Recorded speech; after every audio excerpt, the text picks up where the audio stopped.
Okay, when President Trump takes the House podium for tonight's State of the Union address, it is likely he will take the opportunity to celebrate the economy. Frequently, we hear from the president how this is the best economy ever, talking about the lowest unemployment rates and how manufacturing is making a comeback in the U.S., how the tax cut was the biggest ever and resulted in higher paychecks for everyone.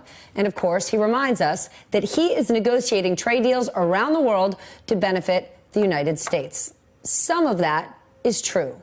Some of that is a flat-out lie. Here with me to break down all of it, U.S. editor of the Financial Times, Alphaville, and my dear friend, Brendan Greeley. All right, let's tick through this one by one.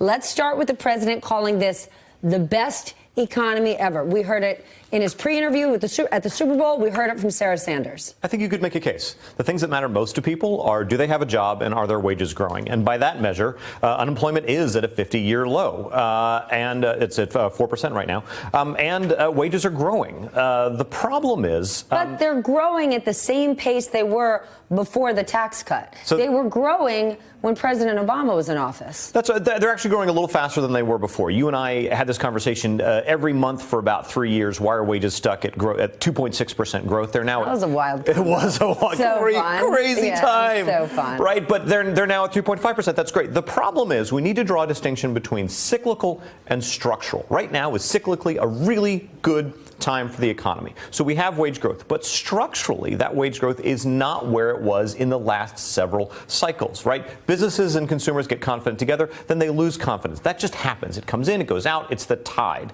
The structural problems are wages are not growing the way they did in past expansions, right? So we're seeing 3.5% wage growth right now. That's great. It's better than it was before. But we used to see 4.2, 4.7. These are numbers that we saw in previous expansions, and we're not seeing them right now. So that's a structural problem, independent of the cycle. We haven't fixed it. What policy has the president put in place that is advancing in terms of having unemployment rates as low as they are? Because by my estimation, unemployment has been ticking down since Obama took office. Yeah. It's been a steady move. You know, we heard from President Trump's daughter-in-law a month ago.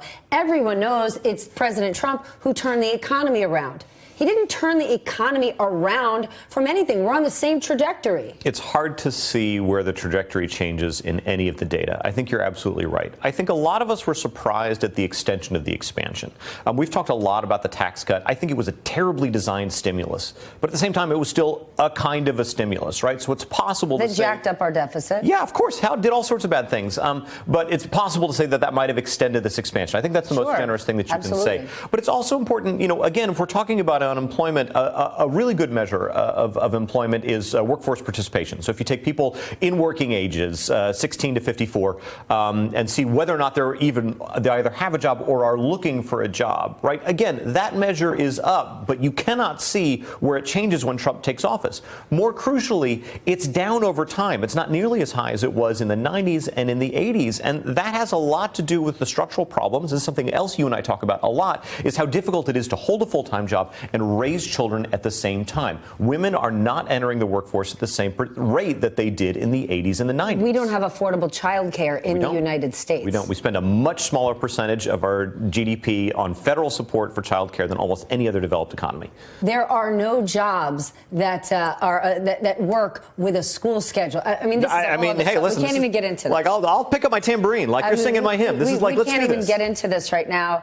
Tell me how Americans feel, because the argument with the tax cut was people will be paying lower taxes and they're going to have more money in their paychecks and they're going to be feeling good. We know that the president does a fantastic job selling the economy. Yeah. But how is it actually translating? Because sort of the birth of that Trump voter was that American who said, I got screwed in the subprime crisis. The banks got bailed out. I'm still underwater in my house. I lost my job at an auto factory, and the executives at my company are doing much better. If you owned stocks during Obama's administration, you were kicking it. Yeah. But for everyone else, They were left out in the cold. Where are they now? I think it's stocks in a house. And I think the short answer is that hasn't changed, right? One of the things that we saw during the Obama recovery during all those years was that if you had a house or if you had stocks, they both increased in value. That was really good news for people who already had some wealth. The problem is very few people in America own stocks outside of their 401k, and very few people in America have saved that much in their 401k. So when we're talking about housing values increasing, right, the numbers look great, but you have to have owned a house to get the benefit from that. Very few people actually own stocks, right? So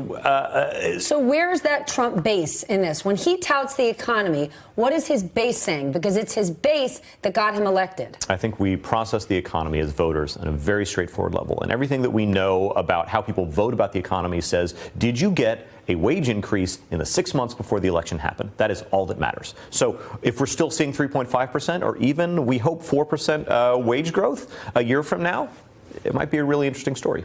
Hey there, I'm Chris Hayes from MSNBC. Thanks for watching MSNBC on YouTube. If you want to keep up to date with the videos we're putting out, you can click subscribe just below me or click over on this list to see lots of other great videos.